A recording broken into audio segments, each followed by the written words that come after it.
know what's happening, versus the BBC, which is informing people of what's happening everywhere. Okay, so she was illegally listening to the BBC and knows what's happening. Okay, everyone is thrilled with the good news. I don't know why that says food.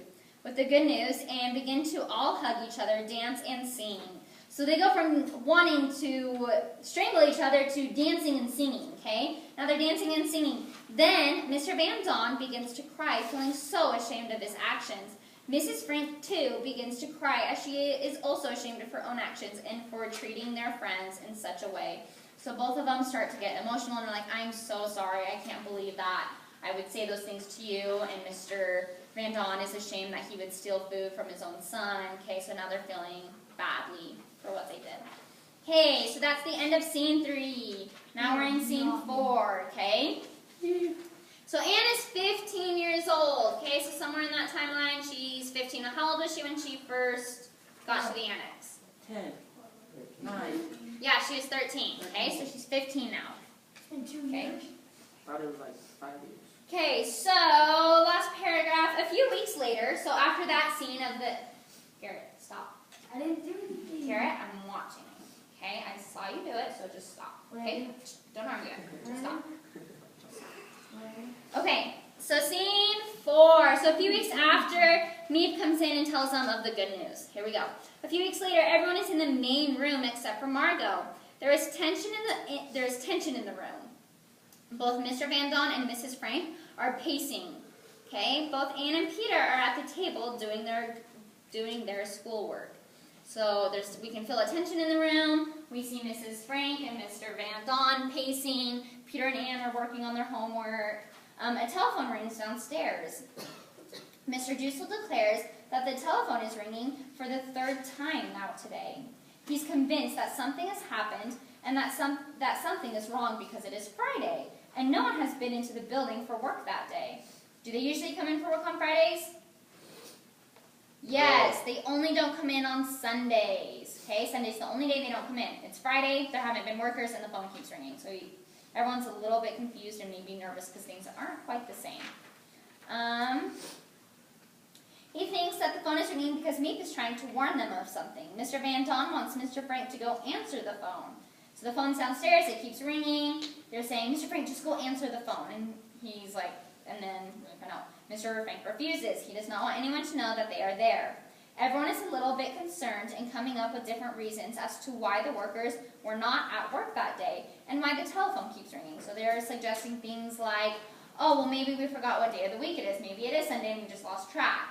Or maybe Mr. Crawler has passed away because we know he was sick. Okay, so they're just kind of coming up with reasons of possibly why people are not in at work that day. Or maybe Meep is trying to warn us of something. Okay?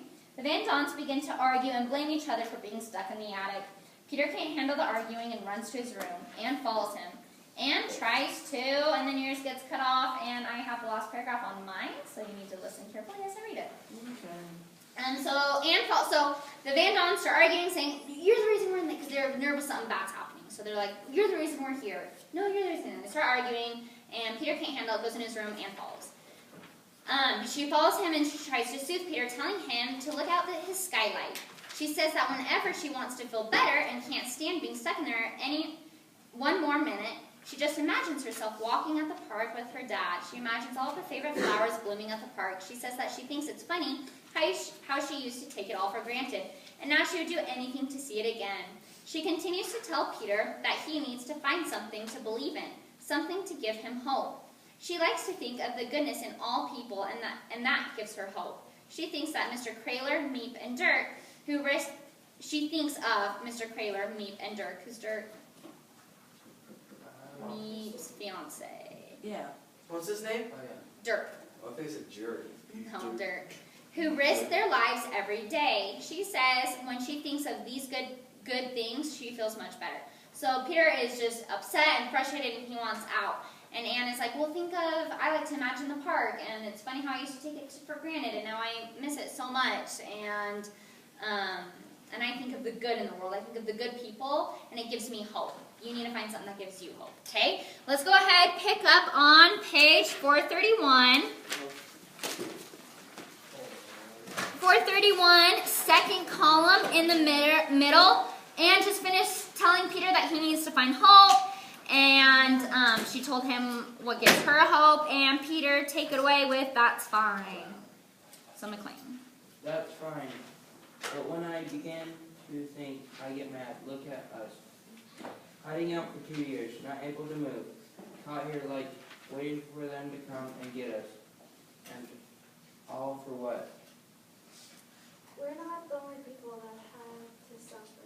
There's always been people that had to, sometimes one race, sometimes another, and yet That doesn't make me feel any better. I know it's terrible trying to have any faith when people are doing this horrible, but you know. I want everyone to listen really closely to what Anne has to say here. Okay. I sometimes think, the world may be going through a phase. The way I was with Mother, it'll pass. Maybe not for hundreds of years, but someday. I still believe, in spite of everything, that people are really good at heart. Okay, what does Anne believe? What? Everybody's gonna agree. Say it one more time louder. That everybody's good at heart. That everybody's good at heart. Okay. And does she think the world's going to stay bad forever? No. No, what does she say? It's a phase. She says it's just a phase. Is that Jessica? Yeah. She says it's just a phase. Perfect, thank you. And that it'll end. Maybe not for 100 years, but it'll end. And that deep down, everyone is good at heart. But what did we just witness a little bit ago? Were they acting good at heart? No. They weren't acting good at heart. They were going to maybe their more natural roots of me. And they weren't maybe acting out that good at heart. But now you have people like Mr. Kraler and me and Dirk. Do you think they're maybe good at heart? Yeah, maybe they seem like it. Why? Why? What are they doing that would make us think that they are good at heart?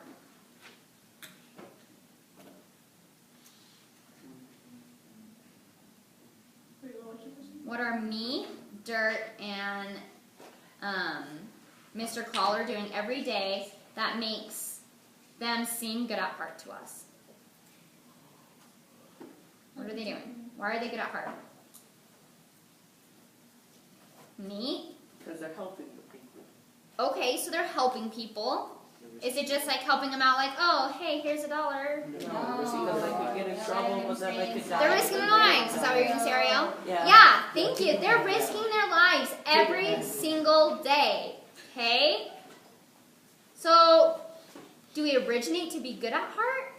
And then we go bad? Or are we bad at heart and learn to be good? Okay? Just something to think about. Peter, go ahead. Okay. 431. I want to see something now, not 1,000 years from now.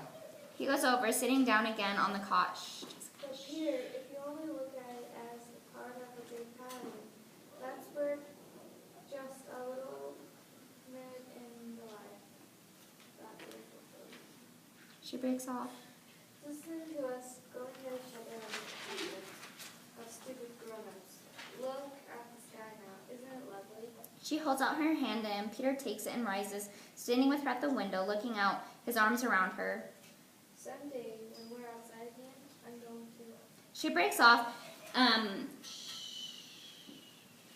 She breaks off as she hears the sound of a car. Its brakes squealing as it comes to a sudden stop. The people in the other rooms also become aware of the sound. They listen tensely.